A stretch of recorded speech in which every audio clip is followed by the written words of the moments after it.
Vamos a hablar de sarampión y la verdad que nos causa bastante impresión hablar de sarampión cuando sabemos que es el primer caso autóctono después de 18 años en la República Argentina. El doctor Bain está con nosotros. ¿Cómo le va, doctor?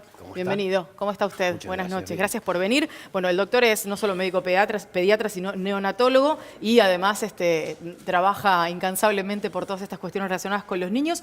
Y usted es el jefe del sanatorio donde está internada la bebé, Sí, yo soy jefe del Departamento de Pediatría y Neonatología del Sanatorio de la Trinidad Palermo, donde está la bebita internada.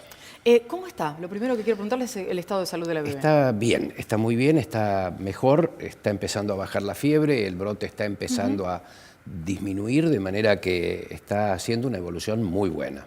Tenemos un poco de olvido con respecto a este tipo de enfermedades, básicamente porque no hemos tenido casos, digamos, muy graves o no hemos tenido brotes importantes en la Argentina en mucho tiempo y nos vamos como olvidando de qué significa, cómo se contagia, qué puede pasar con un sarampión. Contemos primero eso.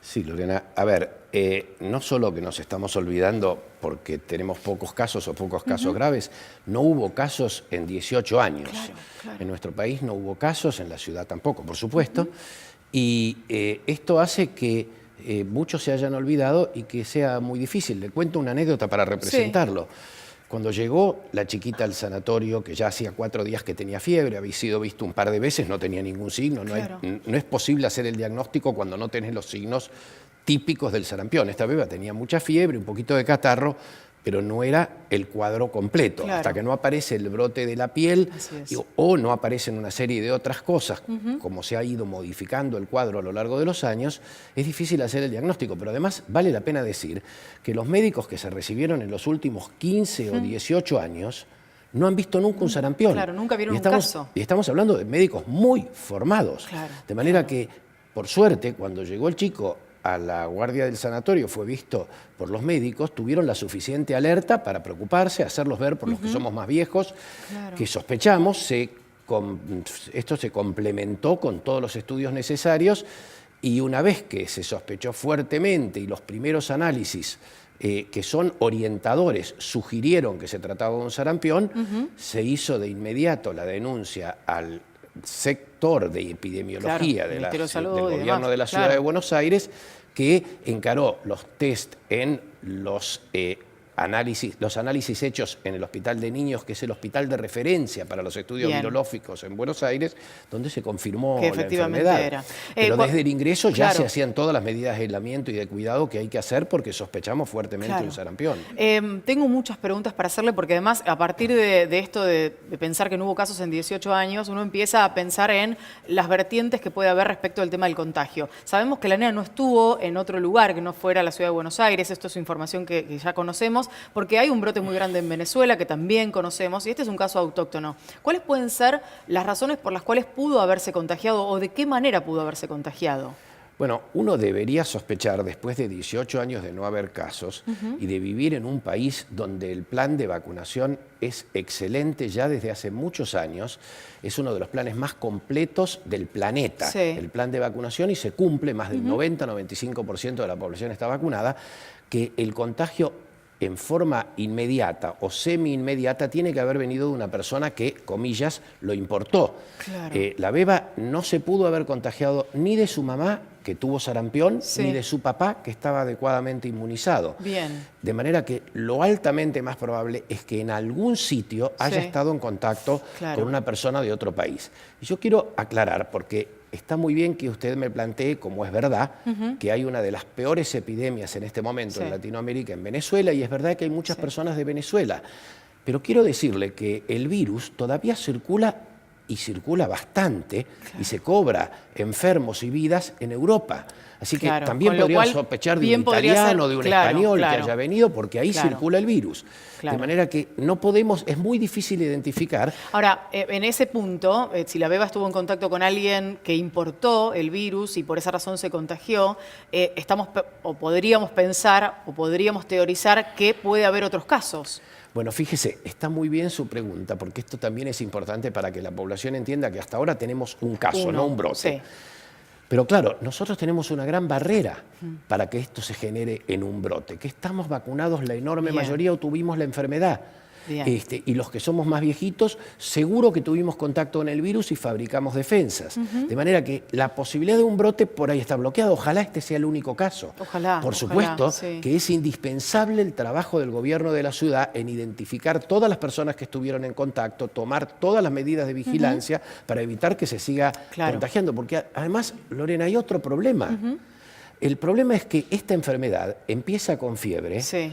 3, 4 días antes como del si fuera brote. una gripe o algo parecido a eso. Claro, y 5 días antes de que empiece el brote ya puede contagiar. Ah, claro, antes de diagnosticarlo. Por Entonces supuesto, uno cree que entonces, es a lo mejor una gripe y está contagiando sarampión. Tampoco quiero que su audiencia se aterrorice, no che, pánico, tiene fiebre, va a sí tener saberlo. sarampión. Pero hay que saber que si viene con fiebre, de golpe aparece catarro nasal, el chico tose, tiene conjuntivitis, bueno, es una alerta de un posible sarampión. Bien. ¿Y las edades en que se da más frecuentemente, en los chicos o en los adultos también puede ocurrir? Puede ocurrir en cualquier edad de la vida en personas que no tienen los anticuerpos.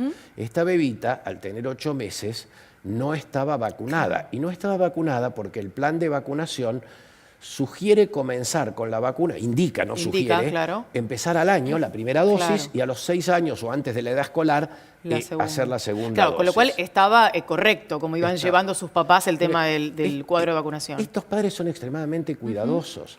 Esta bebita viene creciendo bien, es preciosa, totalmente cuidada. Y los padres cuando empezó con fiebre concurrieron al médico, que no tenía ninguna posibilidad de hacer el diagnóstico. Es una beba con fiebre que el examen físico no mostraba otra cosa.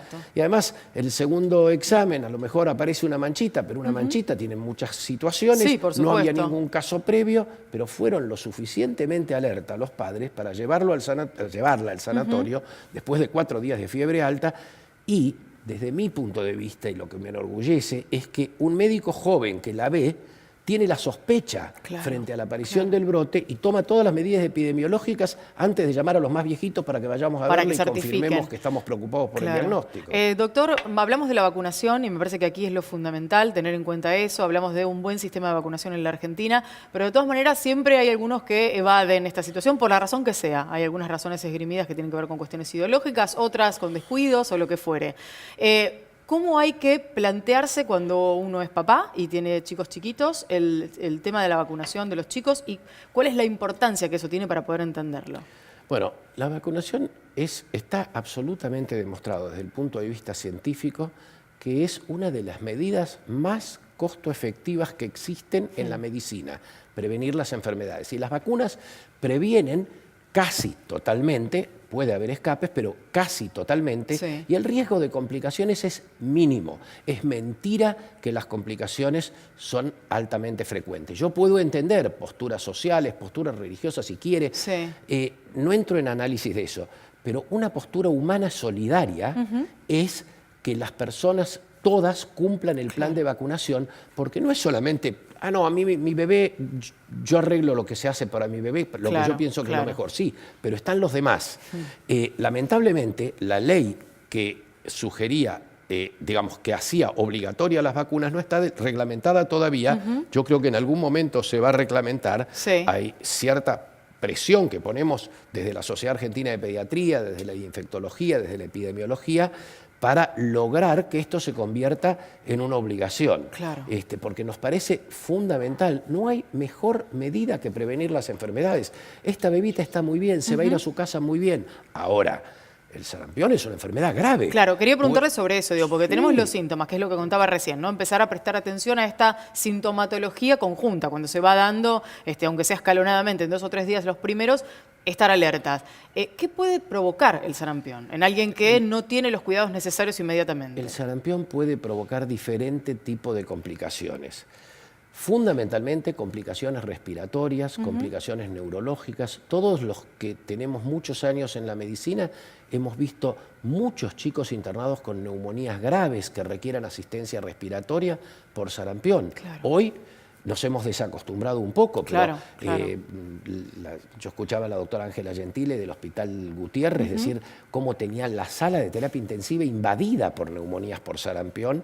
en los comienzos de los 90. De manera que esto es una Hemos enfermedad, evolucionado mucho y pero bien, sí, afortunadamente. Por suerte, sí. Doctor, le quiero agradecer enormemente, nos alegramos que la bebita esté bien y que se recupere pronto y pueda volver a su casa. Y por supuesto, todas estas recomendaciones y todo lo que usted dijo, bienvenido para que los que nos están viendo a través de la pantalla del canal de la ciudad tomen sus recaudos si aparece algún síntoma que pueda parecerse a estos. Bueno, muchas gracias por invitarme. Yo creo que ustedes cumplen un rol muy importante justamente para esta parte, porque no llega nadie, ningún pediatra puede llegar a todo lo que pueden llegar los medios, y cuando hacen difusión de estas cosas importantes son fundamentales. Muchas gracias, doctor. Que esté muy bien. Buenas noches.